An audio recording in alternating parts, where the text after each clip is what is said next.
নমস্কাৰ বন্ধুসকল, আজি আমি মেঘ ৰাশিৰ 2018 ইংৰাজী বৰ্ষ কেনেদৰে পাৰ হ'ব তাৰ বিষয়ে জানিম। গ্ৰহৰ অৱস্থান অনুসৰি 2018 বৰ্ষ আপোনালোকৰ বাবে অত্যন্ত মহত্বপূৰ্ণ হ'ব। 2018 বৰ্ষই আপোনালোকৰ জীৱনত ভৰপূৰ আশা আৰু দৃঢ়তা আনিব। আহক এই ভিডিঅ'টোত বিস্তৃতভাৱে আপোনালোকৰ 2018 ইংৰাজী বৰ্ষৰ বাৰ্ষিক ৰাশিফল জানি লওঁ আহক। আমাৰ চেনেলটোৰ সৈতে জড়িত হৈ থাকিবলৈ ৰঙা ছাবস্ক্ৰাইব বাটনটোত ক্লিক কৰক। লগতে আমাৰ নতুন ভিডিঅ'সমূহৰ আপডেট পাবলৈ এই বেল চিহ্নটোত ক্লিক কৰক।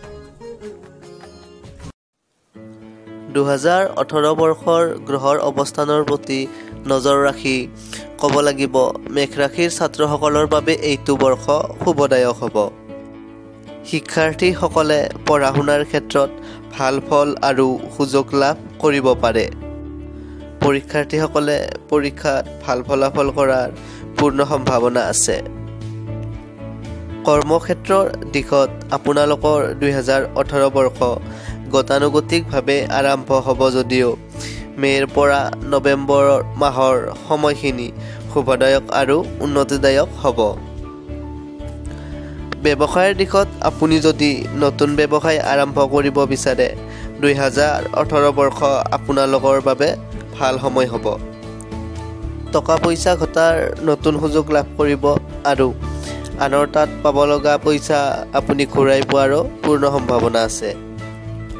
Finance, printing, media, beauty product আদিৰ দিশত অত্যন্ত লাভৱান হ'ব। ব্যৱসায় বা বৃত্তি সন্দৰ্ভত আন ঠাইলৈ ভ্ৰমণ হ'ব পাৰে। অক্টোবৰ মাহৰ মাজভাগত আৰ্থিক দিশত সমস্যা দেখা দিব পাৰে যদিও সমাধানো হ'ব।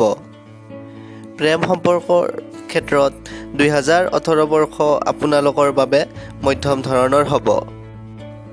অনাহক সন্দেহৰ ফলত সৰু সুৰা মনোমালিন্য হ'ব পাৰে যদিও ঠিকো হ'ব আৰু আপোনালোকৰ সম্পৰ্ক আগতকৈ মধুৰহে হ'ব। আপোনালোকৰ জীৱনসংগীৰ পেট আৰু চকু সম্বন্ধীয় সমস্যা হ'ব পাৰে। সাংসাৰিক জীৱনত আপুনি কৰ্মব্যস্ততাৰ বাবে আপোনাৰ পৰিবাৰক সময় দিব নোৱাৰিব আৰু তেওঁ অভিমানিত হ'ব। পিতৃ মাতৃ আৰু জ্যেষ্ঠ ভাতৃৰ পৰা আপুনি পূৰ্ণ সহযোগ পাব। 2018 বৰ্ষ আপোনাৰ স্বাস্থ্যৰ দিশত মধ্যম হ'ব। ৰক্তচাপজনিত সমস্যা মাজে সময়ে দেখা দিব পাৰে। পুৰণি অসুখ বেমাৰৰ পৰা আপুনি নিৰাময় লাভ কৰিব পাৰে। বন্ধুসকল, আপোনালোকে যদি এই বৰ্ষ বেলবমূল বা বেলৰ শিপা পৰিধান কৰে আৰু তামৰ পাত্ৰৰ পানী সূৰ্যদেৱক অৰ্পণ কৰে, আপোনালোকৰ বাবে শুভ ফলদায়ী হ'ব। ধন্যবাদ বন্ধুসকল। পৰৱৰ্তী ভিডিঅ'ত আমি বৃষ ৰাশিৰ 2018 ইংৰাজী বৰ্ষৰ বাৰ্ষিক ৰাশিফলৰ বিষয়ে জানিম।